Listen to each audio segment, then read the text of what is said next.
تنش‌های ژئوپلیتیک، رکود اقتصادی، تغییر احساسات سرمایه‌گذاران نسبت به طلا. طلا این فلز گرانبها همچنان در سالهای اخیر پیشتاز اعتمادسازی برای حفظ ارزش دارایی بانک‌های مرکزی و دارایی مردم میباشد. بانک‌های مرکزی برای کاهش ریسک ناشی از تغییرات قیمت ارزها در بازار جهانی و افزایش حجم ذخایر طلایی روی آوردند. ذخایر بزرگ طلا نشان دهنده نفوذ بین‌المللی یک کشور و ثبات اقتصادی و جذب سرمایه‌گذاران میباشد.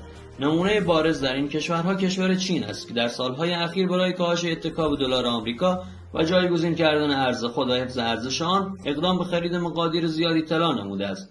در سال 2024 بانک‌های مرکزی تقریباً 290 تن طلا به ذخایر خود در سطح جهانی اضافه کردند که بی‌سابقه‌ترین افزایش ذخایر در چند دهه گذشته است. اما مهمترین سوال جغرافیایی برمیگردد به کشور ایران و بانک مرکزی. استراتژی بانک مرکزی ایران در مواجهه با بالا رفتن قیمت طلا و ارز و کاهش ارزش پول ملی چیست؟